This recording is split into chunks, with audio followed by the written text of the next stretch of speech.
संविधान के भाग 9 में प्रोविजन किया गया है पंचायतों का, जिसका उल्लेख आर्टिकल 243 से लेकर 243 ओ तक किया गया है।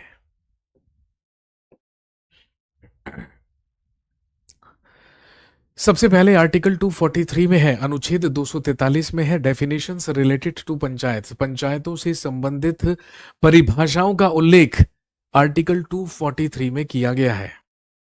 इसके बाद आर्टिकल 240 ए, जिसमें प्रोविजन किया गया है, जिसमें प्रावधान किया गया है ग्राम सभा का।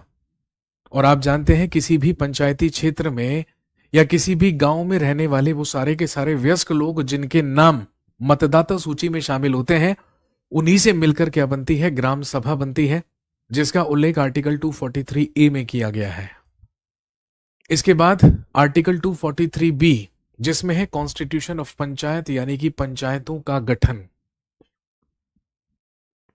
पंचायतों के गठन का प्रावधान अनुच्छेद 243 बी के तहत किया गया है। दोस्तों, आप जानते हैं कि 73वें संविधान संशोधन अधिनियम 1992 के तहत ही पंचायतों को संवैधानिक दर्जा प्रदान किया गया था और हमारे संविधान में 11वीं अनुसूची को जोड़कर पंचायतों के कार्य एवं कर्तव्यों से संबंधित 29 सब्जेक्ट्स या 29 विषयों को जोड़ा गया था। इसके बाद आर्टिकल 243 सी, जिसमें है कंपोजिशन ऑफ पंचायत या पंचायतों की संरचना। तो आप जानते हैं कि हमारे देश में त्रिस्तरीय पंचायतों का गठन किया जाता है। There are 3 levels of panchayat, जिसमें सबसे छोटी इकाई कहलाती है ग्राम स्तर पर ग्राम पंचायत। उसके बाद ब्लॉक स्तर पर ब्लॉक पंचायत या पंचायत समिति होती है, और फिर उसके बाद जिला स्तर पर होती है डिस्ट्रिक्ट पंचायत या जिला पंचायत। पंचायतों के इन 3 वर्गीकरण को या वर्गों को शामिल किया गया है आर्टिकल 243 के सी में।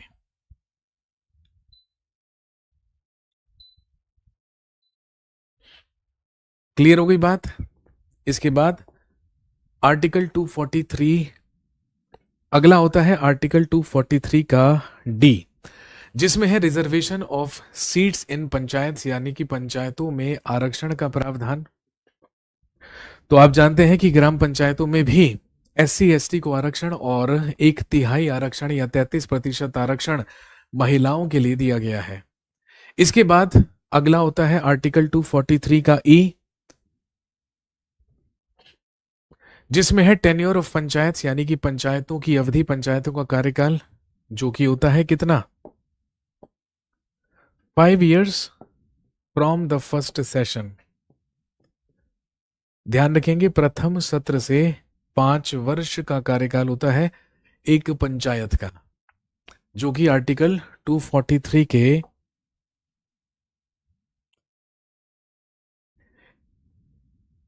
ई में जिसका प्रावधान किया गया है। अगला होता है आर्टिकल 243, अगला होता है आर्टिकल 243 का एफ, जिसमें है डिस्क्वालिफिकेशंस फॉर मेंबरशिप या सदस्य की या सदस्यता के लिए निर्हरताएं। पंचायत के सदस्यों की निर्हरताओं या इन एलिजिबिलिटीज या डिस्क्वालिफिकेशंस का उल्लेख इस आर्टिकल में किया गया है। अगला है आर्टिकल 243 का जी। आर्टिकल 243 के जी में है powers, authority and responsibilities of panchayat, पंचायतों की शक्तियां, प्राधिकार और उत्तरदायित्व। और आप जानते हैं कि हमारे कॉन्स्टिट्यूशन की 11वीं अनुसूची यानी कि शेड्यूल 11 में ऐसे 29 सब्जेक्ट्स जोड़े गए हैं, ऐसे 29 विषय जोड़े गए हैं जो पंचायतों की ही शक्तियां, प्राधिकार और उत्तरदायित्व होते हैं। ये जोड़े गए थे bye 73rd constitution amendment act 1976 के तहत। इन्हें 73वें संविधान संशोधन अधिनियम 1976 के तहत जोड़ा गया था। नेक्स्ट, इसके बाद आता है आर्टिकल 243 का एच, जिसमें है powers to levy taxes by panchayat and their funds, पंचायतों द्वारा अधिरोपित करने की शक्तियां और उनकी निधियां। इसके बाद आर्टिकल 243 का आई, जिसमें है constitution of finance commission to review the financial position, पंचायतों के लिए वित्तीय या पंचायतों की वित्तीय स्थिति के लिए पुनर्विलोकन करने के लिए एक राज्य वित्त आयोग का गठन, यानी कि establishment of state finance commission. भाई फाइनेंस कमीशन ऑफ इंडिया का गठन राष्ट्रपति करते हैं, लेकिन यहां पर ये राज्यपाल के द्वारा किया जाता है। नेक्स्ट, आर्टिकल 243 जे, जिसमें है audit of accounts of panchayat या पंचायतों के लेखाओं की संपरीक्षा। आर्टिकल 243 जे में इसका प्रोविजन या प्रावधान किया गया है। इसके बाद आर्टिकल 243 के में है इलेक्शंस टू पंचायत या पंचायतों के लिए निर्वाचन, और आप जानते हैं पंचायतों के निर्वाचन राज्य निर्वाचन आयोग या स्टेट इलेक्शन कमीशन के द्वारा कंडक्ट करवाए जाते हैं। नेक्स्ट,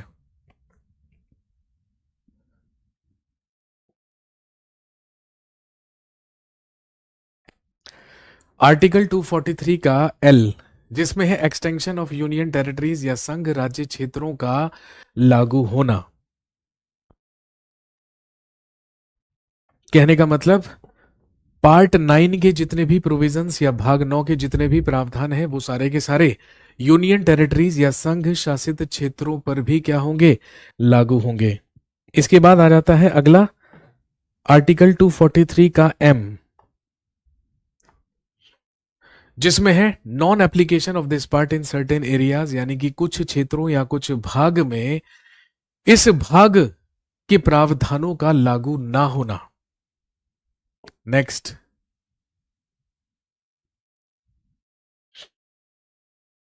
अगला है आर्टिकल 243 का एन, जिसमें है continuation of existing laws and panchayats, विद्यमान विधियों और पंचायतों का बने रहना। और लास्ट आर्टिकल पंचायतों से रिलेटेड होता है दोस्तों, आर्टिकल 243 का ओ, जिसमें है prohibition on interference of courts in election related matters, यानी कि निर्वाचन संबंधी मामलों में न्यायालयों के हस्तक्षेप पर रोक।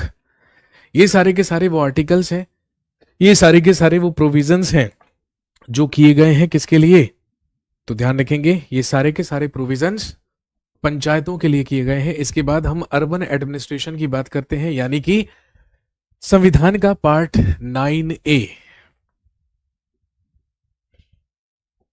और आप जानते हैं कि पार्ट 9A की अगर हम बात करें तो इसे 74वें संविधान संशोधन अधिनियम 1992 के तहत क्या किया गया, ऐड किया गया। और आर्टिकल 243P से लेकर 243ZG तक प्रोविजन किए गए हैं अबाउट म्युनिसिपैलिटीज या नगर पालिकाओं के बारे में, जिसमें सबसे पहले आ जाता है 243 का P, जिसमें है डेफिनेशंस रिलेटेड टू म्युनिसिपैलिटीज, नगर पालिकाओं से संबंधित परिभाषाएं।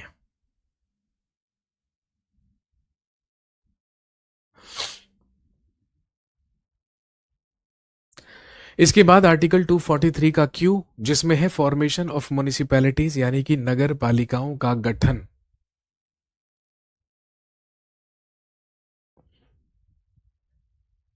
इसके बाद 243 का R, स्ट्रक्चर ऑफ म्युनिसिपैलिटीज, यानी कि नगर पालिकाओं की संरचना। और अगर नगर पालिकाओं की संरचना के बारे में बात करें तो आप जानते हैं ये भी त्रिस्तरीय होती है। सबसे निचले स्तर पर होती है नगर पंचायत, उन क्षेत्रों के लिए जो गांव से शहरों में परिवर्तित हो रहे क्षेत्र होते हैं। उसके बाद होती है नगर पालिका परिषद, छोटे शहरी क्षेत्रों के लिए होती है नगर पालिकाएं या नगर पालिका परिषद, और बड़े शहरी क्षेत्रों के लिए होते हैं नगर निगम।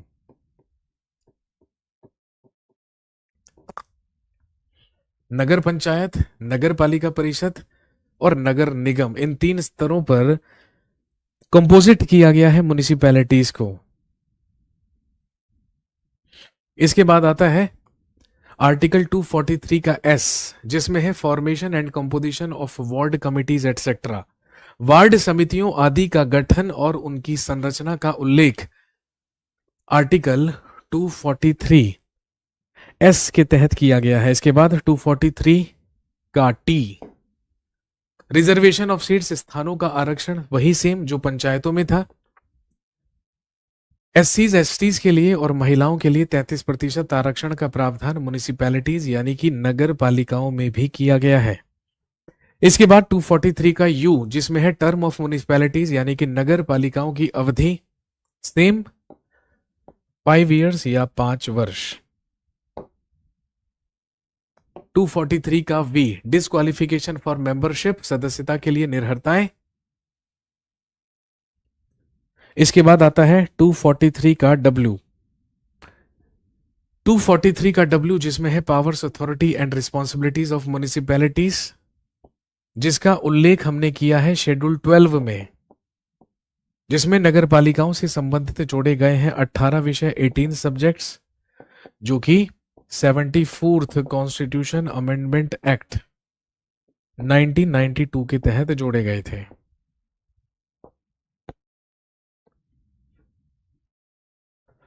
नेक्स्ट,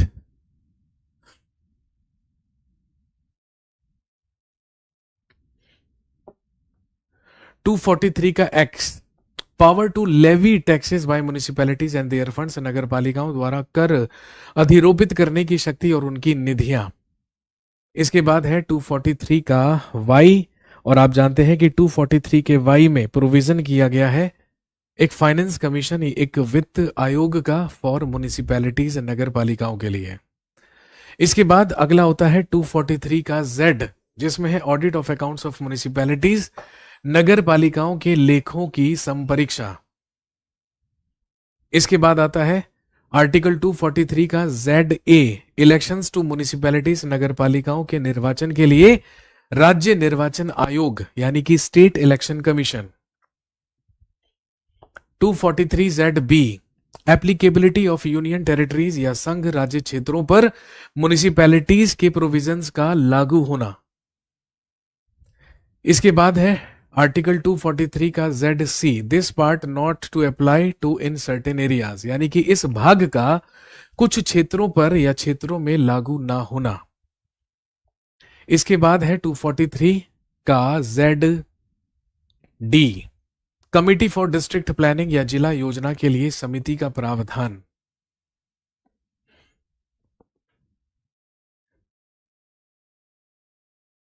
जेड डी के बाद अगला आता है आर्टिकल 243 का Z E, committee for metropolitan planning या महानगर योजना के लिए समिति का प्रावधान। Article 243 Z F, continuation of existing laws and municipalities, विद्यमान विधियों और नगर पालिकाओं का बने रहना।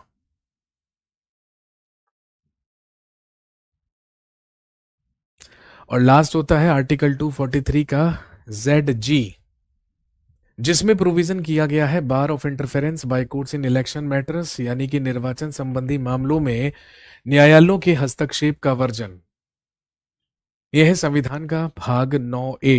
इसके बाद आता है पार्ट 9B, और पार्ट 9B की अगर हम बात करें तो इसमें कोऑपरेटिव सोसाइटीज या सहकारी समितियों का प्रावधान किया गया है। और आप जानते हैं कि ये जो सहकारी समितियां हैं, इन्हें संवैधानिक दर्जा 97वें संविधान संशोधन अधिनियम वर्ष 2011 के तहत प्रदान किया गया था।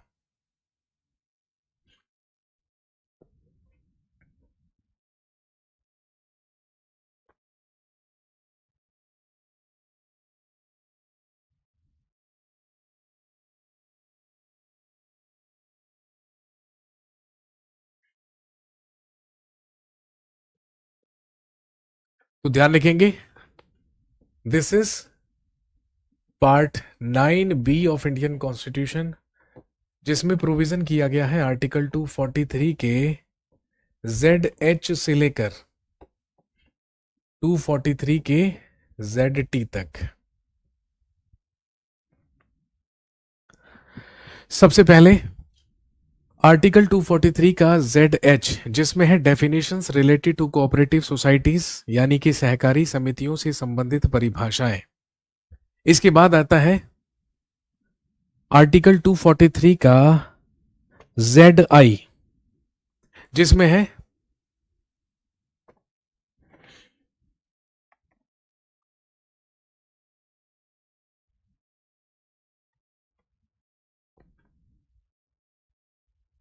आर्टिकल 243 का जेड जे, जिसमें है number and tenure of members and official bearers of the board, board के सदस्यों एवं पदाधिकारियों की संख्या तथा कार्यकाल।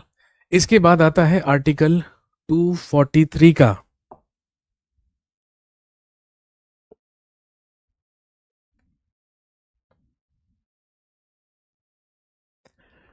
आर्टिकल 243 का जेड के, जिसमें है इलेक्शन ऑफ बोर्ड मेंबर्स या बोर्ड के सदस्यों का चुनाव।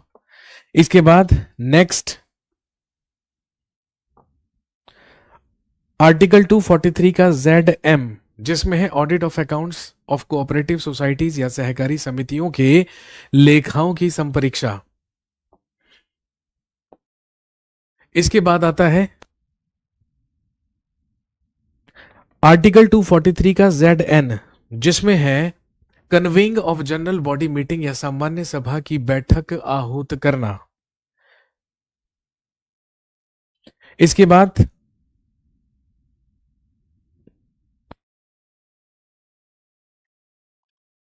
आर्टिकल 243 का जेड ओ, जिसमें है right of members to get information या सदस्यों का सूचना पाने का अधिकार।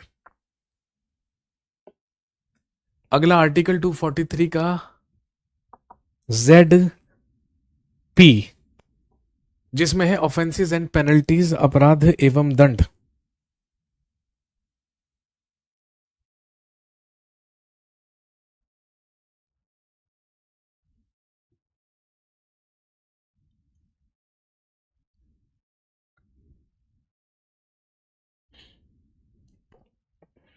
इसके बाद आर्टिकल 243 जेड आर, जिसमें application of multi state cooperative societies या बहुराज्य व्यापी सहकारी समितियों का आवेदन।